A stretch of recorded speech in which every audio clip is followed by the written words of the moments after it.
Salut à tous et bienvenue dans cette critique de La Momie, la première critique que je ferai sur la chaîne Captain Universe.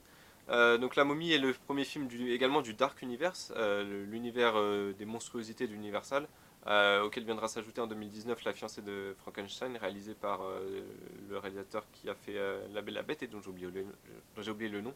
Je vous en parlerai dans une autre vidéo de La fiancée de Frankenstein et de cet univers. Là, pour aujourd'hui, on va se concentrer sur La Momie, qui est un film qui s'est fait quand même pas mal détruire en ligne.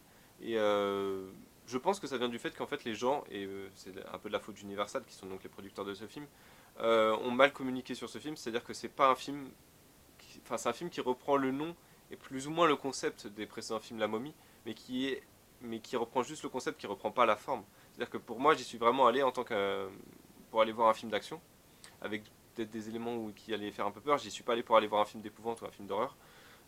Et j'en suis ressorti plutôt satisfait, sauf la fin du film. Parce que j'ai trouvé vraiment qu'en tant que film d'action, c'était un film d'action qui faisait le boulot. C'est-à-dire qu'il y avait des scènes d'action qui étaient vraiment assez bien réalisées, assez couillues. Des éléments voilà, assez couillus, c'est-à-dire qu'on pendant tout le film, on voyait le personnage de Nick, qui est donc le personnage joué par Tom Cruise.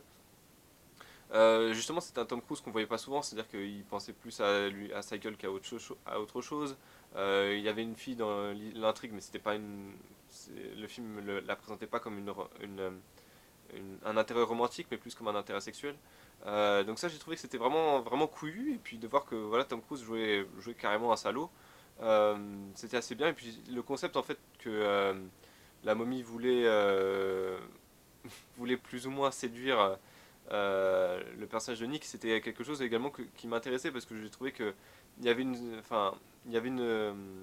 comment dire, le design de la momie, en tout cas, j'ai trouvé personnellement, nous incitait peut-être à avoir une sorte de désir envers cette monstruosité-là, et je trouvais que c'était justement un point de vue qui était assez couillu parce que qui allait, qui pouvait ressentir du désir envers la momie, et justement, ça a joué un moment sur cet aspect-là. Donc j'ai trouvé ça assez sympa. J'ai trouvé également la mise en contexte de l'univers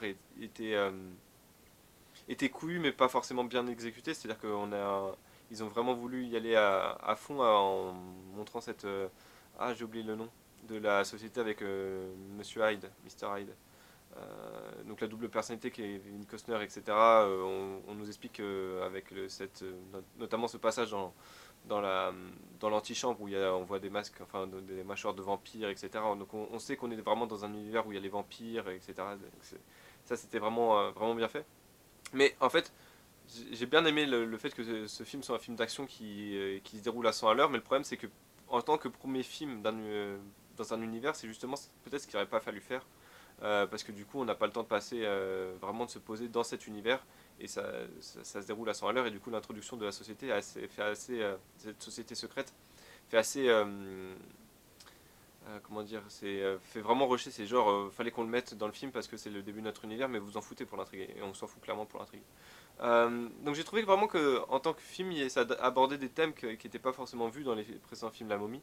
En tout cas, pas de ce que je me souvienne, et même d'un point de vue se questionner en tant que spectateur, en tout cas masculin, pour savoir si on peut avoir de l'attirance envers cette momie ou des choses comme ça.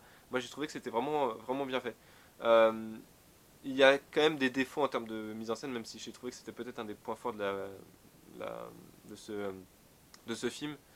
J'ai trouvé qu'il y a un moment notamment où la momie est encore momie quand elle arrive en Angleterre, où c'est vraiment trop sombre, je comprenais pas vraiment ce qui se passait. Mais sinon, c'est un film que j'ai apprécié. Je pense que il a vraiment des qualités enfin, les qualités typiques d'un film d'action. Donc, je comprends pas en fait véritablement pourquoi il s'est fait détruire. C'est pas un mauvais film, quoi. C'est juste un bon film d'action, mais c'est pas un film La Momie, certes. C'est un reboot encore une fois de la franchise. C'est la franchise vue sous une différente direction. Et j'ai trouvé que c'était plutôt bien fait dans l'ensemble. Maintenant, je vais entamer les spoilers, sauf la fin du film, avec Tom Cruise qui sacrifie sa vie pour son plan cul. Faut qu'on m'explique. Justement, c'était ça qui m'avait plu dans tout l'aspect du film. C'est-à-dire que Tom Cruise joue un salaud, et en gros, à un moment, il sauve la fille lorsque l'avion s'écrase et en lui donnant un parachute. Et j'aime bien aimer cette réplique où elle lui dit: mais tu m'as sauvé la vie, donc tu es quelqu'un de bien. Et lui dit: mais non, je croyais qu'il y en avait un autre. Et justement, je me suis dit: ah, c'est génial s'ils poursuivent sur cet aspect-là, sur ce personnage sarcastique peut-être au fond de lui il fait le bien, justement, peut-être qu'il y avait cette once de bien au fond de lui, mais il veut la cacher, et en fait c'est peut-être une façade qu'il espère cacher parce qu'il préfère être salaud.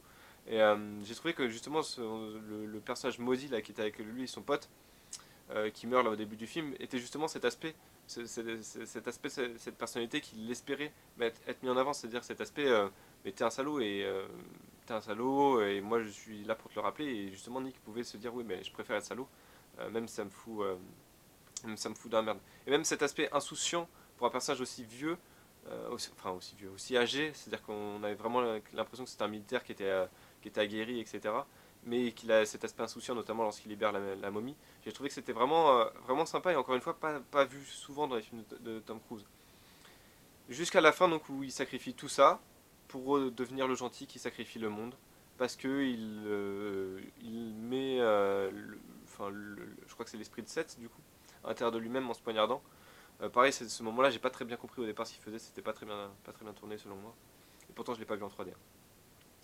Après, peut-être que ma salle de cinéma est pas de très bonne qualité aussi, faut dire ce qui est. Donc, j'ai vraiment apprécié le film jusqu'à cette fin, où en fait, du coup, tout ce que le film avait posé en tant que, enfin, sur ce personnage-là, tout l'enjeu qui était posé sur ce personnage-là, savoir est-ce que c'est vraiment un salaud. Et justement, ça aurait été original de voir qu'il reste salaud jusqu'au bout, et justement, ça aurait été dans le ton, à mon avis, de cette Dark Universe qui s'appelle pas Dark Universe pour rien. C'est-à-dire que c'était vraiment un monde où, pour moi, l'espoir et les humains allaient au final crever à la fin de cet univers, et parce qu'on est tous des salauds au fond de nous, et peut-être que les monstres c'est nous. Ça pouvait être une thématique assez intéressante, même si ça a peut-être déjà été vu, au moins c'est une thématique intéressante, et pour le coup, quitte à faire du déjà vu, autant que ce soit du déjà vu en mal. Parce que là, on voit du déjà vu en bien, c'est-à-dire que Tom Cruise se sacrifie pour son plan cul, pour sauver également la planète, et il fait tout pour la ressusciter. Et encore une fois, ça j'ai trouvé que c'était encore une fois bien, c'était audacieux, voilà, de faire mourir le personnage principal féminin, et comme ça en dehors de l'écran, c'est-à-dire que de toute façon elle n'est pas importante à l'histoire, donc qu'elle dégage, qu'elle soit évacuée. Et quand j'ai vu qu'elle était vraiment morte, je me suis dit mais oui, ça c'est super bien vu, et il faut qu'il continue sur ça, enfin, faut pas qu'elle revienne, ou si elle revient faut qu'elle soit méchante elle aussi. D'ailleurs théoriquement elle devrait être méchante, vu qu'elle était, enfin méchante, ou qu'elle soit possédée ou hantée ou maudite, je crois qu'il c'est dit dans le film, parce qu'elle a été ressuscitée par un pouvoir quand même démoniaque, celui de Seth. Donc, justement, je m'attendais à ce qu'elle ressuscite en tant qu'entité démoniaque ou quelque chose comme ça. Mais non, elle ressuscite. Enfin, c'est la fin à 100% win, quoi. Elle ressuscite sans aucun dommage. Son pote, qui était plus ou moins un salaud avant de mourir également, enfin un lâche enfin quelqu'un de pas très recommandable non plus, ressuscite et le suit à nouveau suit à nouveau le personnage de Nick dans ses aventures qui l'ont pourtant déjà mené à la mort une fois. Donc c'est la fin 100% win, et encore une fois, à la fin, Tom Cruise, on ne sait pas pourquoi il part, mais il part quelque part, probablement sauver le monde.